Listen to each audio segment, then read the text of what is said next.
A expectativa de vida do brasileiro é de 76 anos. E para chegar até esta idade, falando e escutando bem, alguns cuidados são necessários. Esse é o nosso assunto no programa de hoje. Você também vai conferir alguns dados sobre a expectativa de vida pelo mundo. É o Fique Sabendo. Fique com a gente, o Universidade Aberta está só começando.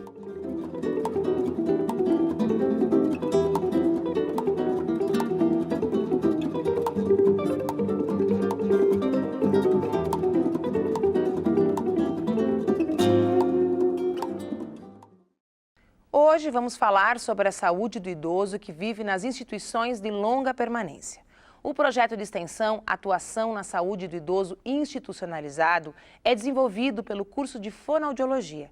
Ele é coordenado pela professora mestra do ICB, Lenita da Silva Quevedo. Mas antes de iniciarmos a nossa conversa, vamos assistir a uma reportagem produzida pelo Núcleo Experimental de Jornalismo em parceria com a UPF-TV. Com a expectativa de vida do brasileiro em 75,8 anos, você já parou para pensar quem irá cuidar dos idosos no futuro? Hoje são mais de 30 milhões de idosos no Brasil, número que cresceu 18% em apenas 5 anos. Os abrigos ou casas de repouso, conhecidas antigamente como asilos, são alternativas para idosos que perdem a independência e a família não consegue cuidar, ou para os que não possuem mais familiares. Tem a troca de fraldas, tem banho, os cuidados específicos que são com sonda gastrostômica, sonda nasoenteral, que foi feita pela parte do enfermeiro, né? Os cuidadores ficam mais com a parte de cuidados gerais, que é banho, troca de fraldas, da alimentação, atender os familiares. Também tem a rotina do assistente social, que ele vem, faz toda a evolução, faz ligação com os familiares para saber se eles estão vindo fazer visita. Tem a psicóloga que faz grupoterapia individual, atende os familiares também. Tem o médico, que ele vem a cada 15 dias, ou se necessário mais, para atender os idosos, conversar com os familiares. Tem a nutricionista, que ela vem semanalmente fazer a avaliação dos idosos, cardápio, né? Tem a parte de arte-terapia, que também é juntamente com a psicóloga. Tem a fisioterapia, que ela faz passeios com eles, uma vez por semana. E os familiares também convidam os idosos para se retirar da instituição, finais de semana, feriados ou passeios, viajar em algum lugar. Já deu para perceber que os cuidados vão muito além do básico e ultrapassam as barreiras físicas. O cuidado em si, assim, ele é importante porque assim, é um idoso que está institucionalizado. E muitas vezes ele se depara com assim, não é mais meu lar, né? Não tenho mais as fotos, não tenho mais a minha casa, não tenho mais o contato com os meus amigos, né? Então assim, ele se sente muitas vezes abandonado. Então isso é importante, uma equipe multidisciplinar neste momento, atender essa demanda de idoso e colocar o familiar a par de tudo isso que o idoso vem sentindo. Então, por isso que é importante essa aproximação do idoso com a família, né? Não deixar o idoso aqui sozinho, colocar aí como assim, deixar ele. Além dos sentimentos dos idosos, quem cuida também se envolve, como explica Moacir. O carinho, a atenção, o amor por eles é muito grande. A gente acaba formando vínculo com eles, né? Quando a gente corre a perda, daí a gente sente, né? O idoso não está mais aqui, mas a gente fez toda a nossa parte para atender, fazer a demanda muito boa com ele.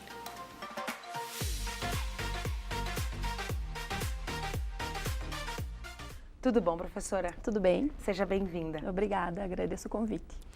Professora, na infância, a gente tem todo um trabalho de desenvolvimento do nosso aparelho fonador, né? A gente começa a aprender a balbuciar, depois a reproduzir sons, a falar, a compreender o que as palavras significam. E depois de uma certa idade, a gente sempre escuta falar que a gente começa a regredir de novo. É isso mesmo? Com o nosso aparelho fonador acontece a mesma coisa?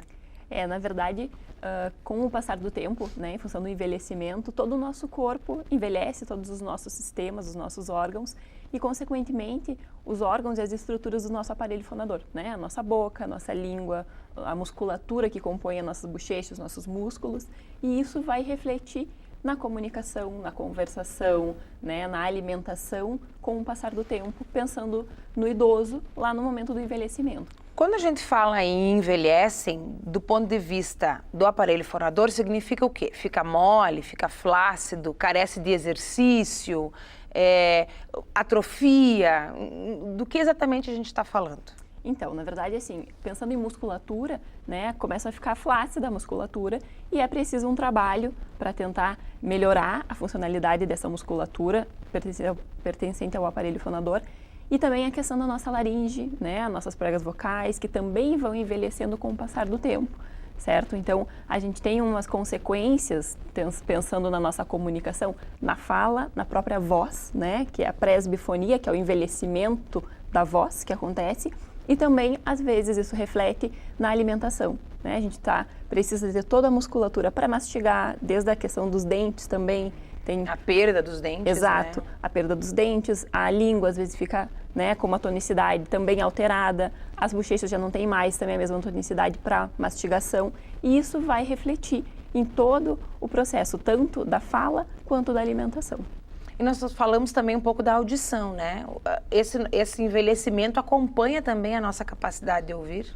Também. Então, assim como todos os sistemas, como eu falei no início, envelhecem, o nosso ouvido também envelhece, né? Logo que a gente nasce, se desenvolve, o nosso ouvido, teoricamente, quando a gente nasce é 100%, se não existe algum outro fator. Tem até um teste, né, do ouvido. Existe o teste da orelhinha, que é feito quando o bebê nasce. Ainda na maternidade, antes da alta hospitalar, é feito o teste da orelhinha, que vai nos dizer se há ou não um problema auditivo. Então, ele não vai quantificar o quanto o bebê escuta ou não. Ele vai dizer se a audição está bem ou se existe algum problema que deve ser investigado.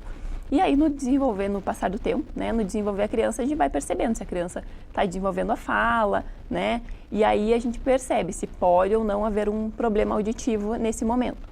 E aí, com o passar do tempo, existem situações que a gente pode estar exposto que podem prejudicar a nossa audição antes mesmo de nós chegarmos na idade, né, na idade mais avançada, na terceira idade.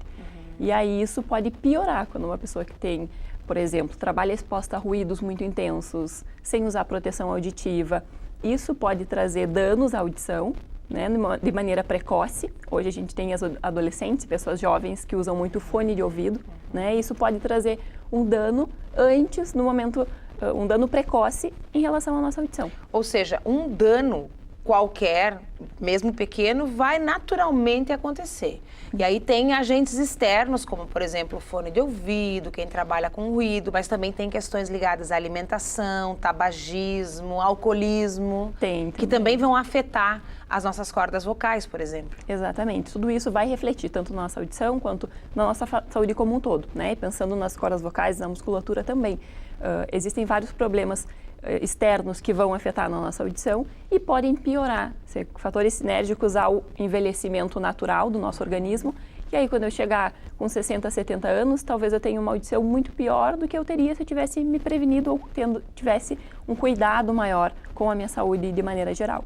E aí eu quero acrescentar uma curiosidade que talvez a professora possa me ajudar a esclarecer e aos nossos telespectadores, que é, nós muitas vezes temos problemas nas cordas vocais, né? E a gente não dá muita bola, não dá muita atenção, porque isso não efetivamente nos atrapalha no dia a dia de uma maneira muito impactante, mas que também vão se agravando, calos talvez, e que quando a gente se dá por conta, isso já virou alguma coisa mais crônica. Exato, é importante ficar atento a essas questões, porque profissionais que usam a voz, como você, por exemplo, usa a voz, né, diariamente, professores, então a gente tem que ficar atento a coisas diferentes que acontecem, sintomas que nós nos conhecemos, né? A gente conhece o nosso corpo, conhece o nosso tom de voz, quando tem alguma coisa errada, então é importante ficar atento, porque rouquidão, por exemplo, uma rouquidão por mais de 15 dias não é um sintoma normal, né? Então, se observa que existe uma rouquidão por um tempo mais avançado, há mais de uma semana, 15 dias, é importante procurar um otorrinolaringologista para fazer uma avaliação das cordas vocais e aí sim, se for o caso, ele vai fazer um diagnóstico, ver se existe uma alteração pontual e vai encaminhar o tratamento, que aí, em alguns casos, pode entrar a atuação do fonoaudiólogo também. Bom, então constatamos que é inegável, quando nós chegarmos numa idade mais avançada, especialmente agora que a longevidade aumenta, né? Há um tempo atrás eu entrevistei uma professora do envelhecimento humano que nos dizia, olha, nós vamos chegar a 85, 90 anos, daqui a pouco nós vamos chegar a 100 anos de longevidade, né? Então, existem alguns problemas que vão nos acompanhar naturalmente. Exato. E alguns provocados por esses agentes e contextos, né? Chegamos na idade avançada, estamos com problema para escutar e para falar. Como é que a gente pode pensar e resolver para intermediar e talvez melhorar essa situação, né? Reverter esse quadro? Sim, porque a ideia é termos uma longevidade, mas com qualidade de vida, né? Então, assim, pensando em 3 fatores bem importantes e que são bem notáveis e presentes nos idosos. A questão da presbiacusia, que é o envelhecimento da audição, e a perda auditiva causada pontualmente pelo envelhecimento, né? Então, o que acontece? As células do nosso ouvido vão se perdendo e vão morrendo com o passar do tempo. E aí, alguns sons a gente deixa de perceber, alguns sons mais fracos da nossa fala, e aí vem aquela queixa do idoso, eu escuto, mas eu não entendo. Então, ele pega algumas informações, consegue ouvir, mas outras ele perde, porque a audição dele já está lesada. Então, a presbiacusia é importante ser avaliada também por um otorrinolaringologista, um fonoaudiólogo, porque o que a gente pode fazer para tentar melhorar isso? O uso de aparelho auditivo é o fator e é o tratamento, digamos assim, que tem mais sucesso hoje em dia. Por quê? Uma vez que a célula ciliada, que é a célula do nossa audição, morreu ou se perdeu, não tem o que se faça ainda, talvez com pesquisas futuras, né, se consiga descobrir opções para melhorar isso, para regenerar essas células. Não tem ainda para regenerar, não tem um tratamento específico para se regenerar essas células pontualmente. Então, aparelho auditivo é uma das opções, certo? Outra questão importante no idoso é a presbifonia, que aí é o envelhecimento vocal, né? A voz fica mais fraca, né? Conversando às vezes a pessoa, não estou ouvindo muito bem, fala mais alto, está falando muito fraquinho. Não é porque ele quer que ele está falando baixo, com uma intensidade mais fraca, é em função do envelhecimento também da laringe, das cordas vocais e da musculatura que está atuando nessa produção vocal. Exato. Porque existe uma musculatura trabalhando na produção vocal também. Então, existe um envelhecimento dessa laringe nesse idoso. Então, existem também um trabalho fonoaudiológico para tentar melhorar, para trazer, fortalecer essa musculatura para que a produção vocal dele, a ressonância vocal dele seja melhorada e ele consiga se comunicar melhor. E até a articulação, né? Também, a articulação é fundamental, né? Tanto para a fala quanto para a produção vocal em si, para que se tenha uma boa entonação. Bom, eu vou lhe interromper, professora, para a gente voltar depois do intervalo para falar pontualmente, então, como é que o projeto vem atuando a partir dessa realidade. Mas antes de irmos para o nosso intervalo, vamos ouvir um depoimento da Maíse e da Michele. Daqui a pouquinho a gente volta. Eu sou a Maíse Boneto. E eu sou a Michele Zancanel. E nós somos acadêmicas do 8º nível do curso de fonoaudiologia da UPF. E hoje a gente vai falar um pouquinho sobre o projeto de extensão, a atuação na saúde do idoso institucionalizado, que para nós, como acadêmicas, é muito gratificante fazer parte desse projeto, porque a gente pode vivenciar um pouquinho do que a gente aprende na teoria em sala de aula, na prática com os idosos. Ela faz com que nos tornemos profissionais melhores, desenvolvendo nossa empatia, buscando com que nos colocamos no lugar do outro e nos desenvolvendo também na parte das atividades que são desenvolvidas pelo curso. Então a gente geralmente faz atividades com enfoque na fonoaudiologia, buscando estimular o planejamento, a memória, a audição, a linguagem desses idosos. E é muito importante porque ter esse momento com os idosos é gratificante para a gente, como acadêmicas, e para eles também, porque é um momento que a gente dedica a eles. E eles gostam de conversar, de participar das atividades. A gente busca também a integração.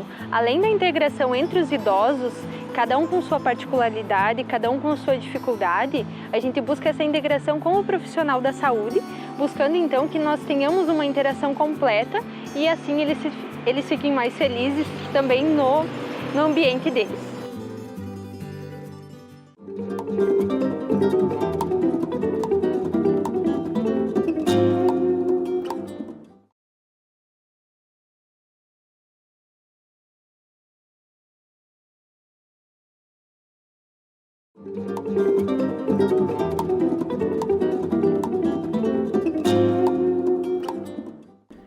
Estamos de volta com Universidade Aberta.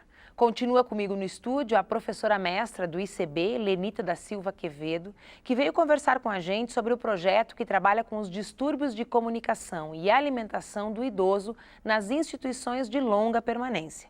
Mas antes de voltarmos à nossa conversa, confira alguns dados sobre a longevidade pelo mundo.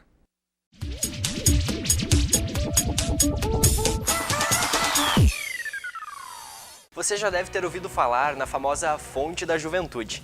Pois é, esse mito está longe de ser real, mas alguns países têm seus segredos para a longevidade.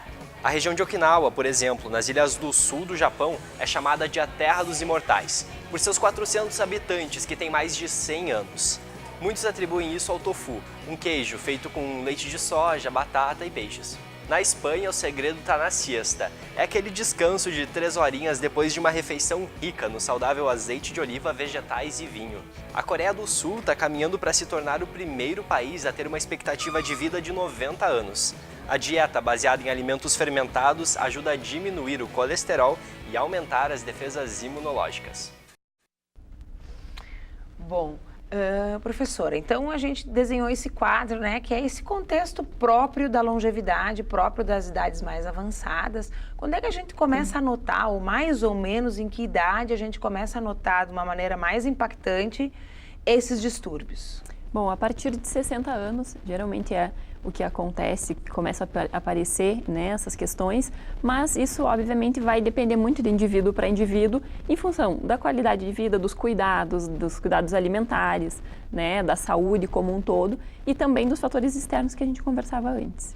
E aí, como é que o projeto, então, atua diante desse cenário? Então, esse projeto, Atuação na Saúde do Idoso Institucionalizado, que nós desenvolvemos no curso de fono, é um projeto que nós trouxemos e pensamos na ideia porque o idoso é uma pessoa que tem várias questões, né, que estão alteradas e que precisam ser trabalhadas para melhorar e para trazer mais qualidade de vida para o bem viver dele, né? E aí, pensando no idoso institucionalizado, são pessoas, às vezes, que não conseguem se locomover, né, para fazer algum atendimento, e algumas instituições, às vezes, não oferecem o atendimento fonoaudiológico, por exemplo. E aí a gente está fazendo esse projeto com os alunos e está trazendo o trabalho da fonoaudiologia, levando para dentro dessas instituições. Então a gente fez, num primeiro momento, até como era uma realidade nova para os alunos e até para nós professores, o idoso institucionalizado, é uma realidade diferente. A gente pensou atividades, né, planos de tratamento, de acompanhamento fonoaudiológico, tanto da alimentação, na questão da audição, na questão cognitiva do idoso também. E nos deparamos com cenários que o idoso não interagia muito, ou tinha mais limitações cognitivas, limitações de fala, para a gente fazer esse trabalho. Então, tivemos que nos adequar aos idosos, aos sujeitos de cada instituição, para poder fazer esse trabalho. E temos em torno hoje de 12 a 15 alunos trabalhando e participando desse projeto, né, sendo que um desses é um bolsista, e fazemos uma atividade pensando na cognição, na linguagem, no trabalho da voz, no trabalho da memória do idoso, tudo isso relacionado a aspectos que a fonoaudiologia trabalha. Professora, esse idoso institucionalizado, que está nas instituições de longa permanência, é correto dizer que ele também, por estar num ambiente que não é o seu ambiente familiar, que não é esse ambiente tradicional, use talvez menos a sua comunicação e fique talvez mais silencioso por mais tempo ou não? A natureza que tu vai encontrar num idoso nesse cenário é a mesma do idoso que está em casa, por exemplo? Não necessariamente, porque o idoso que está institucionalizado e, né, se comunica, conversa e tem uma mobilidade também, eles têm muito, a gente tem observado isso, tem um melhor amigo lá na instituição, tem as pessoas mais próximas, tem os grupinhos deles também, onde eles conversam e eles gostam muito quando a gente leva atividades com música, né, para que eles cantem, para que eles se envolvam. São muito interativos. E interajam, exatamente. Temos cadeirantes que também participam, que fazem as atividades, a gente adequa, mas que eles participam e estão sempre dispostos a participar das atividades, a se envolver com os alunos, porque também é um momento de prazer, né, para eles quando nós vamos lá. Então, nem todos têm essa questão de mais silenciosos ou não conversar. Geralmente eles têm o amigo, tem aqueles mais próximos que eles estão sempre em contato e interagindo. O projeto é desse ano, professora? Não, esse é o segundo ano. Segundo ano do projeto. Com as mesmas instituições? Não, também mudamos. No primeiro ano tínhamos 2 instituições e aí desenvolvemos atividades lá, só que chega um momento também em que, como tem outros projetos também vinculados e relacionados ao envelhecimento, que acabam participando, a gente vai alternando as instituições, né, para que se faça um trabalho, consiga-se fazer um trabalho com mais idosos, com um grupo, um número maior de idosos, e para tentar melhorar, né, essa qualidade de vida deles e até esse contato com o próximo. Às vezes tem alguns que não têm uma família, né, são pessoas que estão lá e não têm contato com outras pessoas externas além daquele grupo de idosos, então esse momento deles com os alunos e com essa visita, com esse trabalho é bem interessante. Então nessa trajetória de 2 anos de projeto, né, primeiro numa instituição, agora em outra, o que já é possível observar em termos de impacto da atividade junto a esse grupo? Então, o que a gente tem observado é todo o trabalho, principalmente cognitivo, né, que a gente faz com eles, porque a alimentação, eles são bem pontuais, tem horários e tem uma rotina dentro de cada instituição. Então, a gente fez um acompanhamento e estamos ainda fazendo trabalhos, pensando nessa musculatura toda que a gente conversou no começo, para tentar melhorar essa alimentação e daqui a um momento fazer uma reavaliação para perceber se houve uma melhora, porque tem que ser uma melhora e um acompanhamento contínuo. O que a gente percebe principalmente é a questão cognitiva. É o estímulo que a gente, ou o modo como eles interagiam no começo e o modo como eles se envolvem e interagem e conversam e com o aluno depois desse tempo que a gente já está realizando o projeto nesse segundo ano. E qual é o impacto disso na formação do aluno? Porque quando a gente pensa em fono, a gente pensa em profissionais que trabalham com a voz, crianças com dificuldade de articulação lá no início da vida, mas eu particularmente nunca tinha pensado nas questões de comunicação, por exemplo, na velhice, né? Então, como isso impacta na formação desse aluno que é um profissional que vai poder atuar nessas distintas áreas? Com certeza. É como você falou, a fonoaudiologia é uma ciência que vai desde o recém-nascido até o idoso, né? Atua em todas as áreas. E o que a gente observa é um impacto bem positivo nos alunos, porque são vivências e são experiências que, infelizmente, aqui na nossa clínica escola, que tem uma estrutura ótima e temos atendimento de todas as faixas etárias, mas a gente não tem esse idoso mais debilitado, que tem mais dificuldades cognitivas, que não consegue ter uma mobilidade normal como o idoso que vem até a clínica. Então, essa vivência e esse conhecimento do aluno dentro dessas instituições amplia muito a visão dele enquanto profissional, né? Então, não enxergando só ele dentro da clínica como um paciente, então, como um paciente pontual, envolve todo o contexto, né, desse idoso dentro da instituição e também com as dificuldades que ele apresenta e que às vezes não tem um suporte para isso. Professora, a fono, falar um pouquinho da profissão, né? Então, a fono, ela é uma profissão relativamente nova. Desde quando existe o profissional da fonoaudiologia? Então, a fonoaudiologia é uma profissão que vem, né, tentando divulgar cada vez mais e, felizmente, esse é o momento que a gente tem uma abrangência muito grande, porque em vários locais da área da saúde existe um profissional fonoaudiólogo trabalhando, atuando em diferentes áreas e mostrando a importância do profissional na fonoaudiologia desde o nascimento até a idade, até o idoso, né? Porque a gente trabalha com a questão da área da linguagem, que aí não envolve só a criança, envolve o adulto, envolve o idoso, né? Questão da motricidade orofacial, que aí envolve a questão da musculatura, em parceria também com os dentistas, com outros profissionais da área da saúde Equipes que trabalham em conjunto. Exato. Disfagia é um outro ponto dentro da motricidade oral, que o idoso é o principal sujeito, né, que está disposto a isso, porque a disfagia é uma dificuldade de alimentação. Às vezes a pessoa está tossindo, se afogando em casa e a família não sabe o que fazer, ou acha que é normal, porque é o idoso, né, não está conseguindo se alimentar muito bem. É extremamente importante fazer uma avaliação fonoaudiológica ou procurar um médico para que verifique isso, porque a disfagia pode trazer consequências bem importantes, né? Tanto na saúde do idoso. E é tratável? É um distúrbio tratável? Sim, é um distúrbio que pode ser acompanhado por um fonoaudiólogo e melhora muito a alimentação desse idoso. Em alguns casos que não seja tratável, existem outras opções, que aí vai ter um acompanhamento médico também, mas o fonoaudiólogo pode ajudar muito nessa questão. Além disso, tem a área da voz, né, que trata as patologias vocais pontualmente, mas também acompanha a questão da qualidade vocal e do melhorar a qualidade vocal para profissionais que usam a voz, né? Então, trazer essa melhora no desempenho e na performance vocal das pessoas. E tem a saúde coletiva, que é uma área bem importante que abrange todas as áreas da fono, pensando aí numa área mais pública, mais coletiva mesmo de atendimento e de acompanhamento. E a audiologia, que é a última área da fono que trabalha, é uma delas, que trabalha com os distúrbios da audição, desde o bebê, né, no teste da orelhinha que nós comentávamos antes, também durante a vida adulta, com prevenção e distúrbios no de idoso. audição também podem estar muito conectados com os distúrbios da fala, né, como consequência. Exatamente, por isso que existe o teste da orelhinha, que foi uma conquista bem importante dentro da fonoaudiologia também, porque a criança que nasce e não é detectada, não é diagnosticada precocemente, não vai desenvolver a fala, não vai desenvolver a linguagem de uma maneira adequada. E às vezes essa detecção, esse diagnóstico acontece tardiamente e traz várias consequências para o desenvolvimento global da criança, não só da fala. Então, o teste da orelhinha, a avaliação no adulto e essa prevenção e conscientização, que é uma coisa bem importante hoje em dia também, do uso do fone de ouvido, da exposição a sons intensos, porque vai nos trazer pessoas que poderiam ter uma dificuldade auditiva a partir dos 60, 70 anos, vão ser adultos jovens, que em torno de 30, 40 anos já vão começar a apresentar uma perda auditiva que teriam a 20, 30 anos mais tarde.